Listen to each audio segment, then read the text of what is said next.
guys. Oh, Jim.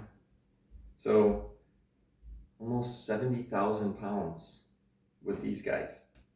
Oh, look at that. That's a pump. Yeah, I know. Oh.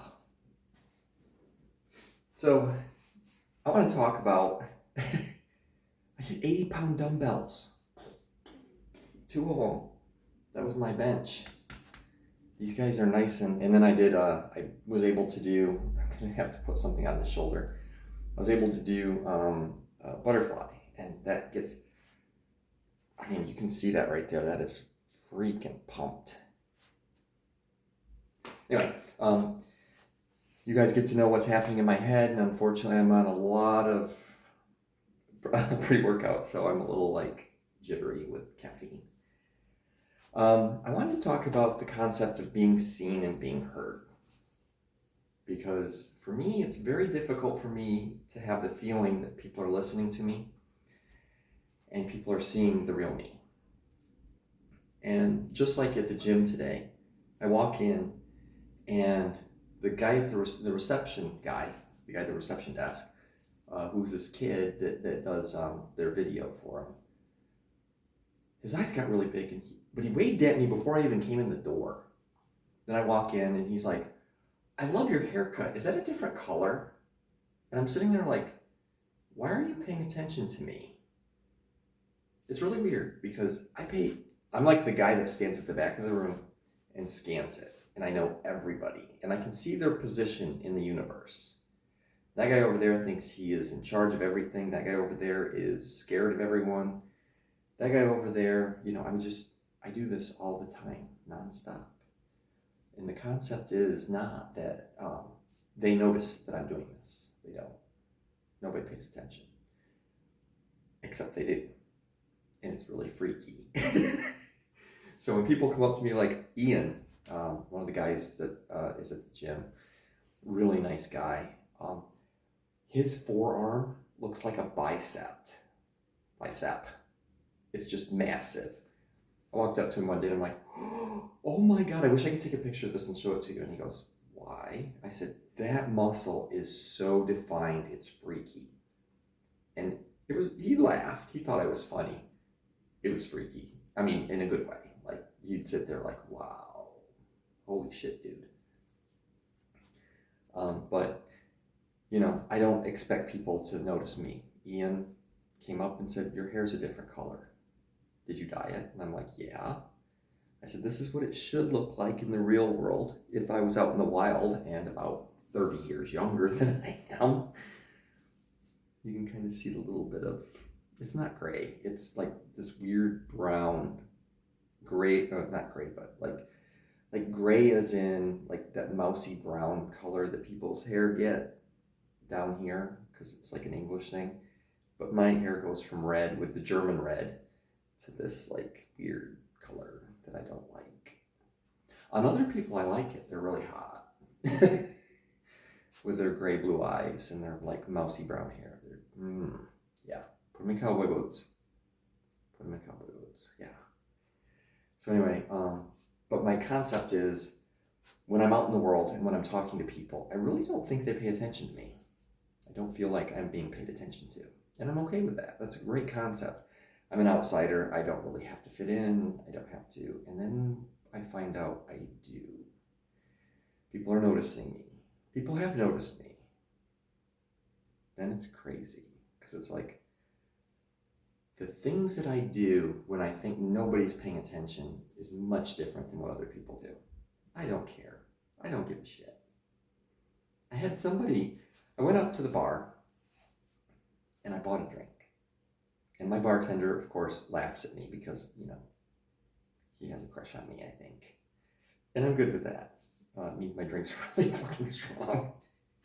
But as I picked up my drink, this guy like, not love bombed, but like thought bombed me, or whatever you want to call it.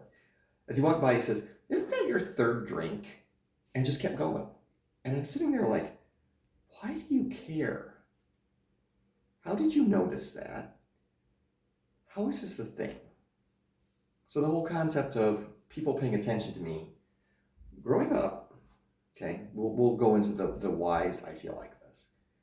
My parents, we owned a farm, multiple farms.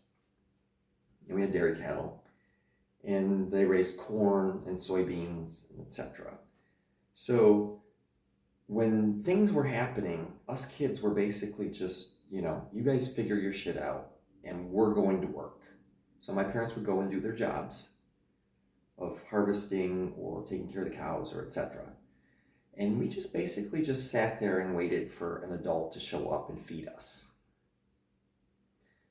And there was a lot of like benign neglect, which means, we would at a very young age learn how to make food so we were, not starving.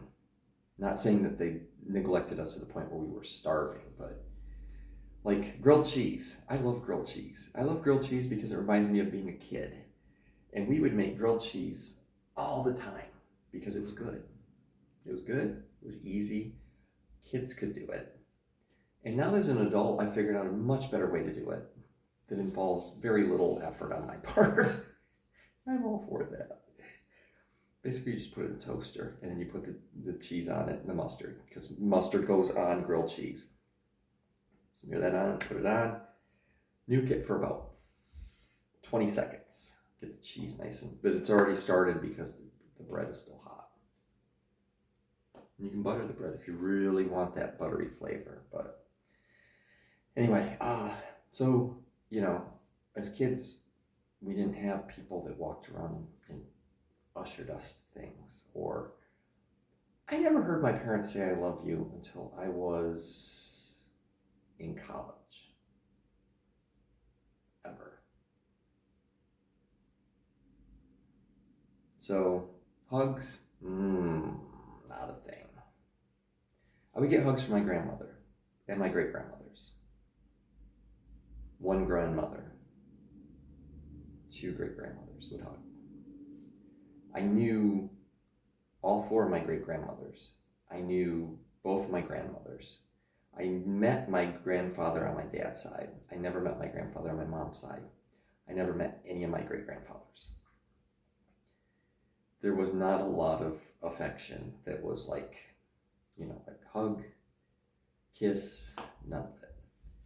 So as an adult, of course, people have to make up for that. And unfortunately,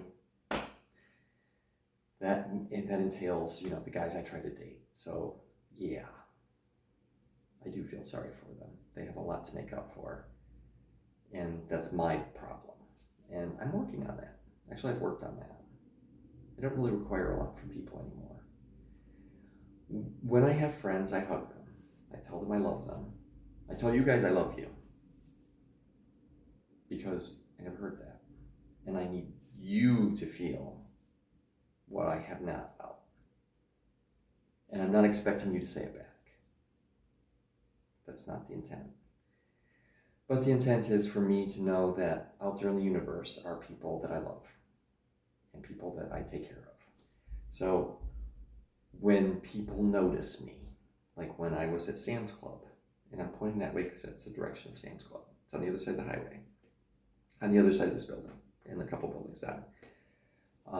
This guy turned, looked at me, turned back to his stuff, stopped, turned back and looked at me, and then started talking to me like he knew me. And I felt extremely seen, extremely heard, and extremely uncomfortable, because it wasn't so much that somebody paid attention to me in the universe. It was a complete stranger who I knew nothing about, knew more about me than anybody else in that entire building. And it was unnerving. And it was unnerving in a way that I need to get used to.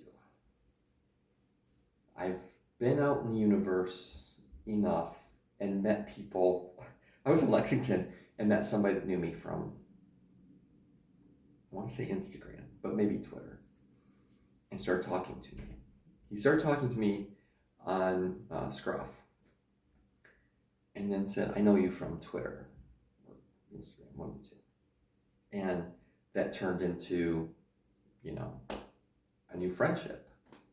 And then he brought in new people. Well, actually, I met the new people who were his friends. And then he came along and sat down with me. And it was like, what the hell? The world is so tiny. But at the same time, here I am being heard and being seen when I'm used to being invisible and voiceless. And the power of this little camera here, and I'm sorry, this camera is not very good, and this camera is much better than my last phone. I'm so happy with this one. But the new camera that I'm getting, yeah, that's eating up most of my funds that are left over from, yay!